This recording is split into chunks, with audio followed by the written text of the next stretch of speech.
It's May 30th, I'm at the shop, and it's snowing outside. Today is the 1-year anniversary of the Yardman tractor, which I got in an estate auction at just this time last year, May 30th, 2009. And May 27th, 2009 was the 1-year anniversary of my YouTube account, LobsterBox20. Well, there's been lots of things going on in the shop. There's been radiator changes, oil changes.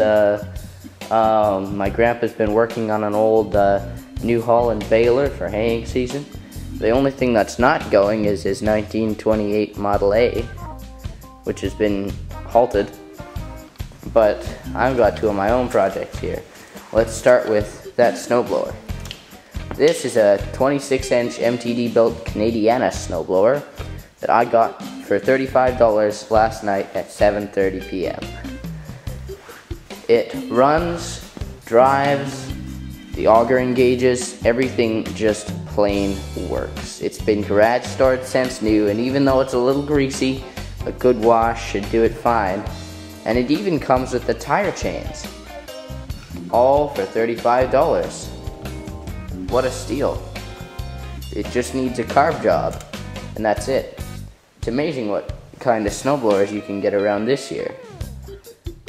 And here is my $75 Craftsman LT1000 98, I think. It's got a Kohler 15.5 overhead valve command engine on it that probably is going to need a new carburetor, the carburetor taken apart again because it's idling rough. But other than that, it runs great. I've got the shifter knob from an MTD on there because it was missing it, and the mowing deck works and it's outside. It's a 42-incher. And now, the real reason I got it was because it had a bad transaxle. It's got a 6-speed gearless in there. So my grandpa and I, at first we were gonna, if it had a bad transaxle, we were just gonna part it out. But we took it out, took it apart, and we realized that the bevel gear and input pinion were severely worn, and that's what was causing it to, drive erratically and make a horrible squealing noise. So we replaced those gears. It took about a month for them to come in, and we put the transaxle back together, sealed it with silicone, and then put 28 ounces of ADW90 gear oil in there, because luckily it's the type that takes the gear oil, not bentonite grease. And now this is a running and driving tractor. We just gotta sort the engine out, and then I'm gonna put the mowing deck on and see if it works. And now we're in my grandpa's brown storage shed, which has been overrun by my things. That's my parents' piece of crap Craftsman Tecumseh mower that I'm fixing because I stripped the spark plug on it when I was young, and we've just been borrowing mowers ever since and letting our horses eat grass. So it originally had a stripped spark plug, so I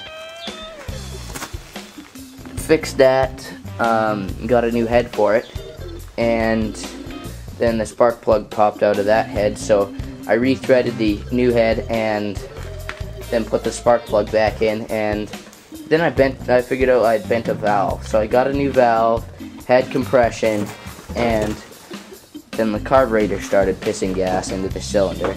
And so I've just put that on hold since I just mow the lawn at my parents' place with my own lawn mowers.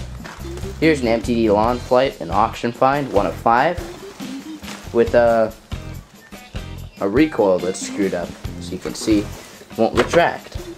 But it's in very, very good shape all over. It has a Briggs & Stratton Classic engine that's just basically the same as their older 92502s, except it was made in 1990, which is really nice.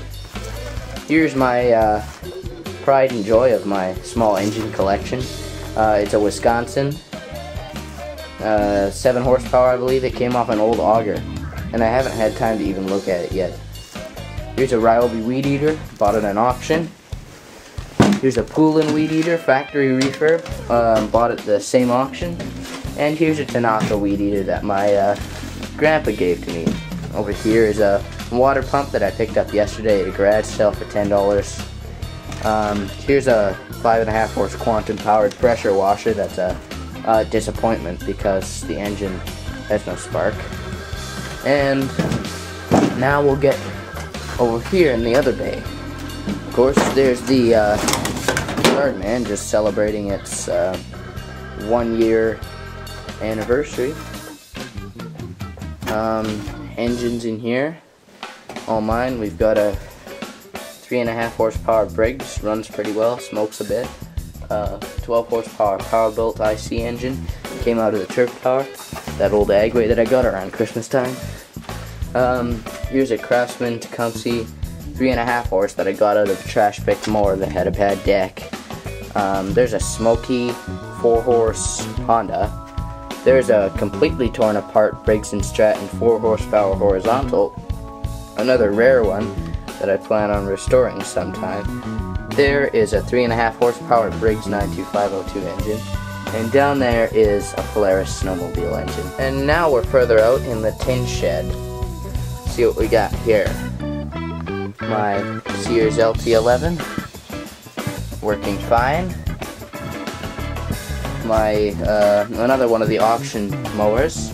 This one's a 5.5 horsepower Briggs & Stratton quantum powered snapper, self-propelled electric start, but I'm probably gonna strip it because, as you can see, this big gaping chute here doesn't have a bagger on the end of it, and so it just spits the grass in your face, and I can't get the friction drive to work. And after working on that Toro snowblower with the bad drive system, I never want to go there again. So this is getting stripped. Here's a lawn flight mower, just like the one I happened to strip and throw out a while ago, except this one's in not as good a shape, really, but it has the bagger, and it'll probably run, unlike the other one which ran but smoked. And here's the best one of them all, a 21-inch self-propelled electric start Tecumseh powered Toro with a bagger. In great shape. I can't wait to get that one fixed up.